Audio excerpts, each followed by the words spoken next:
और चलिए इस बीच इस वक्त की बड़ी खबर का रुख कर लेते हैं। फ्रांस की कंपनी डसॉ एविएशन के सीईओ एरिक ट्रैपियर ने समाचार एजेंसी को दिए गए इंटरव्यू में इस डील पर उठ रहे हर एक सवाल का जवाब दिया है। डसॉ के सीईओ एरिक ट्रैपियर ने कहा है कि कांग्रेस अध्यक्ष राहुल गांधी ने जो भी आरोप लगाए हैं वो बिल्कुल निराधार है। उन्होंने ये भी कहा कि राहुल गांधी ने डसॉ और निजी कंपनी के बीच हुए जॉइंट वेंचर के बारे में सरासर झूठ बोला है। ये डील दो देशों के बीच की है, ये डसॉ के सीईओ ने कहा है। तत्कालीन पीएम ओलांद ने स्पष्टीकरण भी इस पर दिया था, ये भी सीईओ ने अपने जिक्र दिया है। उन्होंने कहा कि डील के बारे में जो भी जानकारी दी गई है वो बिल्कुल सही है क्योंकि वो झूठ नहीं बोलते हैं।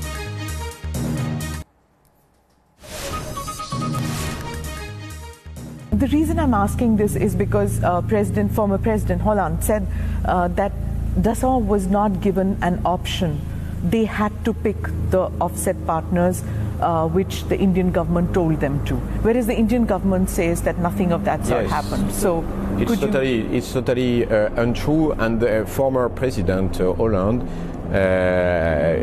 made and performed a correction of what he said. He said clearly the two partners found themselves together. So it's not at all a decision of the French government or the government of India that Dassault selected Reliance. I have a good example. If I started discussions with the Reliance Group in 2011, President was not Hollande in France, and Prime Minister was different from the existing Prime Minister of today at that time in 2011, and we settled an agreement in 2012. तो Rafale बनाने वाली company Dassault के CEO Eric Trappier ने कहा है कि राहुल गांधी के इस डील पर लगाए गए तमाम आरोप बेबुनियाद हैं। डसॉ सीईओ का कहना है कि एचएल ऑफसेट के लिए इच्छुक नहीं थी और इस डील में पूरी तरह पारदर्शिता बरती गई है। हमारा किसी सियासी दल से कोई रिश्ता नहीं है। जिस तस्वीर को हम आपको दिखा रहे हैं ये इंडिया के लिए डिजाइन किया गया है राफेल डील, जिस पर लगातार कांग्रेस अध्यक्ष राहुल गांधी सवाल उठाते आए हैं। और अब डसॉ के सीईओ ने यह साफ कर दिया है कि डसॉ किसी राजनीतिक दल के लिए काम नहीं करती है, लंबा अनुभव रहा है और एचएल जो है वो ऑफसेट पार्टनर बनने का इच्छुक नहीं था। डसॉ ने खुद उसे चुना है इस डील के लिए। तो राहुल गांधी के आरोप सरासर झूठे हैं, ये डसॉ के सीईओ ने कहा है और ऑफसेट पार्टनर को कंपनी ने ही चुना है, ये भी स्पष्टीकरण दिया गया है। ये डील दो देशों के बीच की है और तत्कालीन पीएम ओलांद ने इस पर स्पष्टीकरण भी दिया था, ये भी डसॉ के सीईओ ने कहा है। यानी कि कांग्रेस लगातार जो आरोप लगाती हुई आ रही थी उन आरोपों को निराधार और बेबुनियाद बताया है डसॉ के सीईओ ने।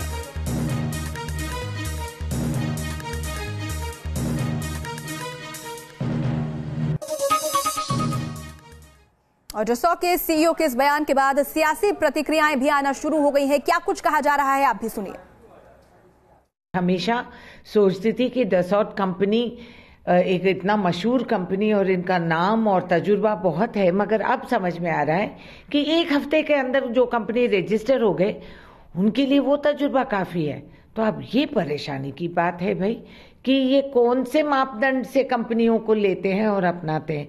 एक हफ्ते के एक्सपीरियंस बस है, काफी है, तो बहुत शाबाश। और ये लोग हमारे जहाज बनाएंगे जिसमें अपनी एयरफोर्स सुरक्षित रहेगी, शाबाश।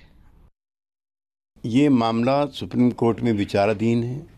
सुप्रीम कोर्ट ने उसमें तारीख बदली है, हम उसके सभी फैसलों का स्वागत करते हैं।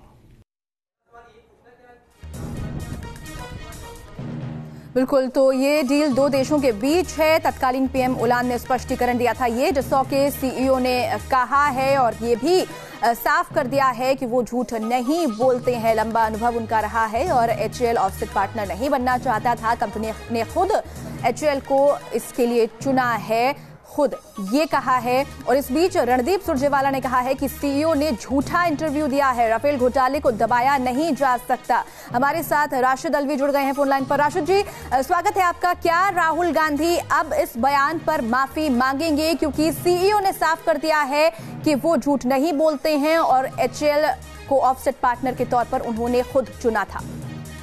देखिए, मीडिया से मैं उम्मीद करता हूं कि वो ये सवाल पूछे सीईओ से कि अभी तक आप खामोश क्यों थे, आप बयान क्यों दे रहे हैं? आपको पहले क्यों नहीं बयान दिया जब इतनी बड़ी कंट्रोवर्सी हो रही है? कौन यकीन करेगा? गवर्नमेंट ऑफ इंडिया शायद पहली बार ऐसा हो रहा है कि विदेश में जाके मैनेज कर रही है, अपने डिफेंस मिनिस्टर को आउट ऑफ वे भेज रही है, किसी को इंटरव्यू लेने भेज दिया कि जाके इंटरव्यू लेकर आओ। कौन यकीन करेगा? राशिद अल्वी साहब, इस तरीके से बिना सबूतों के आरोप तो नहीं लगाए जा सकते ना कि सरकार मैनेज कर रही है। सबूत इकट्ठा करना सरकार का काम होता है, विपक्ष का नहीं होता है। विपक्ष अगर कोई बात कहता है तो उसका इन्वेस्टिगेशन होना चाहिए, ये जिम्मेदारी सरकार की होती है। अगर हम कोई इल्जाम लगा रहे हैं और हम कह रहे हैं कि जेपीसी बनाइए, हमने 2 बार जेपीसी बनाई है। भारतीय जनता पार्टी ने 1 महीने पार्लियामेंट चलने नहीं दिया था और जेपीसी हमसे बनवाई। तो अगर आज हम कह रहे हैं जेपीसी बनाइए, क्यों नहीं बना रहे आप? और ये कैसे मुमकिन है कि कोई भी अंतरराष्ट्रीय कंपनी ऐसे आदमी को कॉन्ट्रैक्ट दे दे जिसका कोई बैकग्राउंड नहीं है, जिसका अपने मुल्क में एनपीए हो चुका है, जिसके ऊपर बैंकों का करोड़ों रुपए का कर्जा है।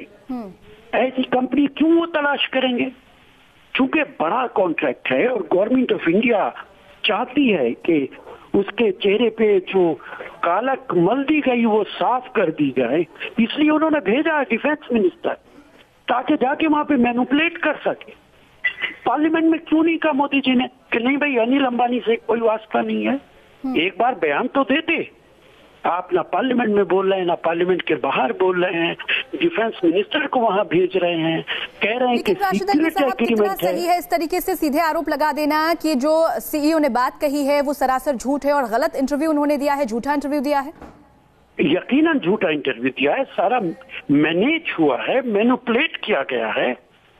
हम अभी भी कह रहे हैं जेपीसी बना दीजिए, दूध का दूध पानी का पानी हो जाएगा।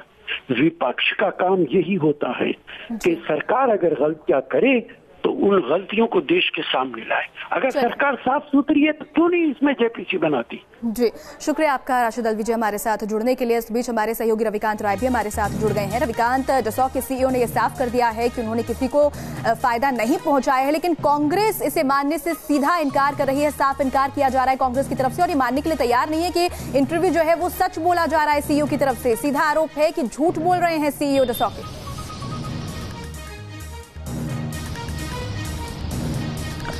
देखिए, ये जो बयान आया है उसकी टाइमिंग को जरा ध्यान से देखिए, क्योंकि 5 राज्यों में विधानसभा के चुनाव होने वाले हैं और कांग्रेस पार्टी राफेल के मुद्दे को एक बहुत बड़ा राजनीतिक मुद्दा बनाना चाहती है, न सिर्फ विधानसभा में बल्कि लोकसभा के चुनाव में।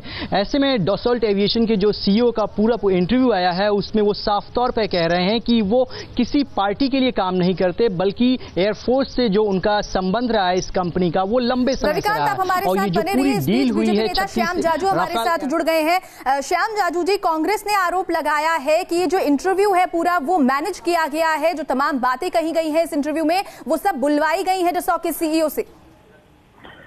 कांग्रेस वालों को सत्ता के बाहर रहने की आदत नहीं है। गए 5 साल में उनको एक भी इशू ऐसा नहीं मिला कि जिसके कारण वो नरेंद्र मोदी जी पर कोई आरोप कर सके, कोई इशू उठा सके। करप्शन की आदत जिस कांग्रेस के ब्लड में हिली हुई है, उनको ऐसा मंजूरी नहीं कि कोई सत्ता ऐसे भी चल सकती है जिसमें एक भी घोटाला नहीं होता। राफेल का मामला 2001 में शुरू होता है, 2002 में प्रिंसिपली उसको सैंक्शन मिलता है, 2007-8 में उसका पूरा डील पूरा होता है, वो भी 2014 तक आपने क्यों डील नहीं किया ये पूरा? तो आपको अपनी दलाली नहीं मिली, इसलिए आप ये विषय पेंडिंग रखते हैं। और सरकार देश की सुरक्षा को प्रायोरिटी में लेकर जब राफेल का डील पूरा गवर्नमेंट टू गवर्नमेंट करती है, जिसमें बिचौलिया को कोई स्थान नहीं है, कोई दलाली का स्थान नहीं है, जिसपे पूरी ट्रांसपेरेंसी है, जिसको क्वालिटी वाइज गुणवत्ता वाइज उसमें एडिशन हुआ है, और इतना अच्छा प्रामाणिक देश के लिए हितकारक निर्णय होने के बाद भी कांग्रेस पार्टी इस पर अपनी राजनीतिक रोटियां सेकने का काम कर रही है। ये देश की जनता कभी बर्दाश्त नहीं करती। आज सुप्रीम कोर्ट में जिस प्रकार से ये सब बयान आए हैं और जो स्पष्टता हुई है, इससे कांग्रेस की पोल खुल गई है। कांग्रेस वालों को अभी इसमें कुछ बोलने को बचा नहीं है। चलिए, शुक्रिया आपका श्याम जाजू जी हमारे साथ जुड़ने के लिए। तो यहाँ पर सीधा आरोप लगाया जा रहा है कि कांग्रेस जो है वो झूठे आरोप लगा रही है और अब जब सच सामने आ गया है तो उसको भी कांग्रेस मानने के लिए तैयार नहीं है। इसी के साथ इस बुलेटिन में इतना ही। आप बने रहिए न्यूज़ नेशन के साथ, क्योंकि खबरों का सिलसिला यहाँ कभी नहीं थमता।